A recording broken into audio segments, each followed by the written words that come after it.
پریشانی حالات سے کم اور خیالات سے زیادہ پیدا ہوتی ہے۔ اگر دنیا کی دولت برابر تقسیم کر دی جائے تو چہرے کیسے برابر ہوں گے؟ دوست کمزور ہو جائیں تو دشمن خود بخود طاقتور ہو جاتا ہے۔ کسی انسان کے کم ظرف ہونے کے لیے اتنا ہی کافی ہے کہ وہ اپنی زبان سے اپنی تعریف کرنے پر مجبور ہو۔ دین میں دھوکہ نہیں، اگر دھوکہ ہے تو دین نہیں۔ دانا نادانوں کی اصلاح کرتا ہے، عالم بے علم کی اور حکیم بیماروں کی۔ وہ حکیم علاج کیا کرے گا جس کو مریض سے محبت ہی نہ ہو؟ غیر یقینی حالات پر تقریریں کرنے والے کتنے یقین سے اپنے مکانوں کی تعمیر میں مصروف ہیں۔ بھائی، آپ نے زندگی میں پہلا جھوٹ کب بولا؟ جس دن یہ اعلان کیا کہ میں ہمیشہ سچ بولتا ہوں۔ انسان کسی کو شریک زندگی بنانے سے پہلے اس کے حال اور ماضی کو دیکھتا ہے، لیکن یہ بھول جاتا ہے کہ اس کی رفاقت میں اس نے مستقبل گزارنا ہے۔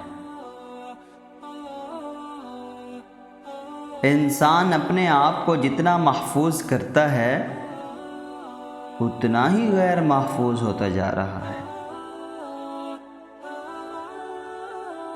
حالات اور وقت کی تبدیلیوں سے بدلنے والے تعلقات سے بہتر ہے کہ انسان تنہا رہے۔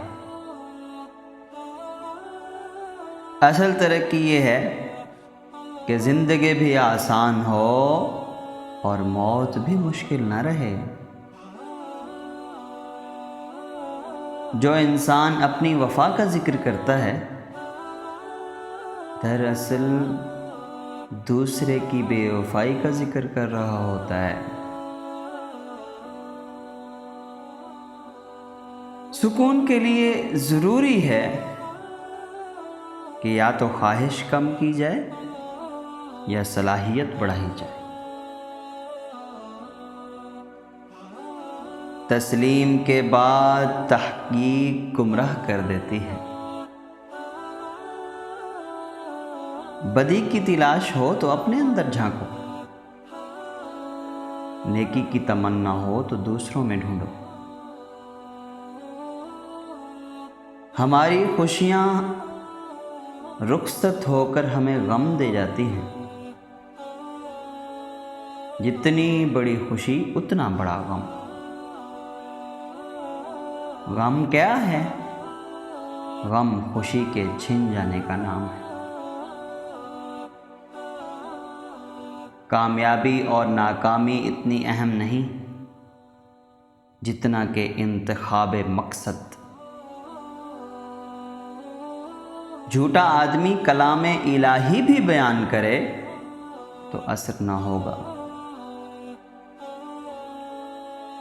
آسمانوں پر نگاہ ضرور رکھو، لیکن یہ نہ بھولو کہ پاؤں زمین پر ہی رکھے جاتے ہیں۔ معلوم ہے خوشامد کسے کہتے ہیں؟ دو انسانوں کے مابین ایسے الفاظ جو سننے والا سمجھے کہ سچ ہے اور کہنے والا جانتا ہو کہ جھوٹ ہے، خوشامد کہلاتے ہیں۔ سب کا دوست کسی کا دوست نہیں ہوتا۔ ہر ایک سے تعلق رکھنا اپنی ذات سے بلا تعلق کر دیتا ہے۔ جب آنکھ دل بن جائے تو دل آنکھ بن جاتا ہے۔ علم سے پہلے کا زمانہ جہالت کا دور کہلاتا ہے۔